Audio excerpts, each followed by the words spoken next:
कांग्रेस की चिंता विपक्ष के लोग ही बढ़ा रहे हैं। कांग्रेस के नेता राहुल गांधी मोदी सरकार और चुनाव आयोग पर वोट चोरी का आरोप लगा रहे हैं, लेकिन अब विपक्ष के ही लोग राहुल और कांग्रेस की चिंता बढ़ा रहे हैं। राहुल गांधी समझ ही नहीं पा रहे कि कौन से मुद्दे पर मोदी सरकार को घेरें।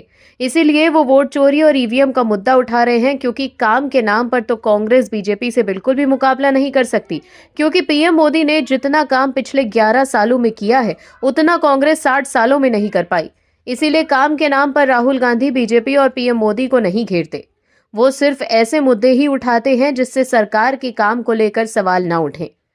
कांग्रेस की मनमोहन सरकार को हम सब देख चुके हैं कि कैसे आए दिन भ्रष्टाचार को लेकर सरकार पर सवाल उठते हैं, लेकिन अब भ्रष्टाचार को लेकर राहुल गांधी एक भी सवाल नहीं उठा पा रहे। ऐसे में जबरदस्ती वो इधर उधर की बातें कर रहे हैं, लेकिन अब विपक्ष के लोग भी उनका साथ नहीं दे पा रहे, तो जनता उनका साथ कैसे देगी? क्या है पूरी खबर, चलिए बताते हैं आपको इस रिपोर्ट में। दर्शकों, वोट चोरी प्रोपेगेंडा को लेकर सरकार पर हमलावर होने वाली कांग्रेस को झटका लगा है। इंडी ब्लॉक ने उनके साथ अब इस मामले से पल्ला झाड़ लिया है। दरअसल इलेक्ट्रॉनिक वोटिंग मशीन यानी ईवीएम को लेकर विपक्षी इंडी गठबंधन के भीतर मतभेद के संकेत सामने आए हैं।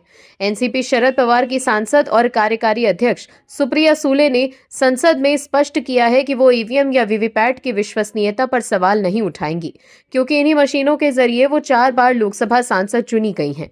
लोकसभा में चुनाव सुधारों पर हो रही चर्चा के दौरान बारामती से 4 बार निर्वाचित सांसद सुप्रिया सूले ने कहा कि मैं इसी मशीन से चुनकर आई हूं, इसीलिए मैं ईवीएम या वीवीपैट पर सवाल नहीं उठवाऊंगी।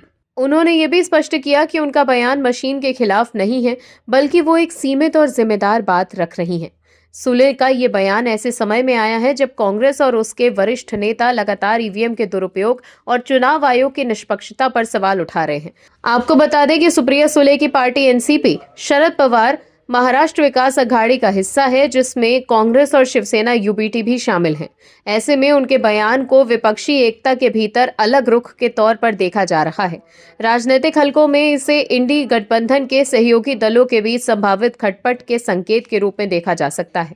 अब तक संसद के भीतर और बाहर विपक्षी दल कई मुद्दों पर एकजुट होकर सरकार को घेरते रहे हैं, लेकिन चुनाव सुधारों और ईवीएम के मुद्दे पर यह पहली बार है जब सहयोगी दलों के बीच सार्वजनिक रूप से मतभेद उभरते नजर आए हैं।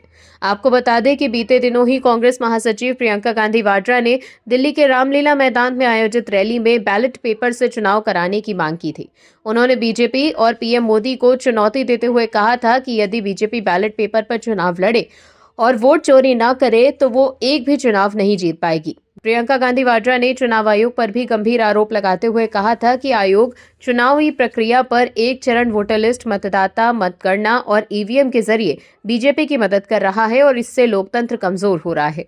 प्रियंका ने दावा किया था कि जनता का भरोसा बीजेपी सरकार और संवैधानिक संस्थाओं से उठ चुका है। वहीं दूसरी तरफ इंडी ब्लॉक में शामिल नेशनल कॉन्फ्रेंस ने वोट चोरी के मामले से पल्ला झाड़ लिया। पार्टी के नेता और जम्मू कश्मीर के मुख्यमंत्री उमर अब्दुल्ला ने कहा कि वोट चोरी कांग्रेस का मुद्दा है और इंडी ब्लॉक से इसका कोई लेना देना नहीं है। कांग्रेस के वोट चोरी वाले मुद्दे पर बात करते हुए उमर अब्दुल्ला कहते हैं, इंडी ब्लॉक से इसका कोई लेना देना नहीं। हर राजनीतिक दल को खुली छूट है कि वो अपने हिसाब से अपने पॉलिटिकल एजेंडे को सेट करे। अब कांग्रेस ने एसआईआर और वोट चोरी को अपना राजनीतिक मुद्दा बनाया है।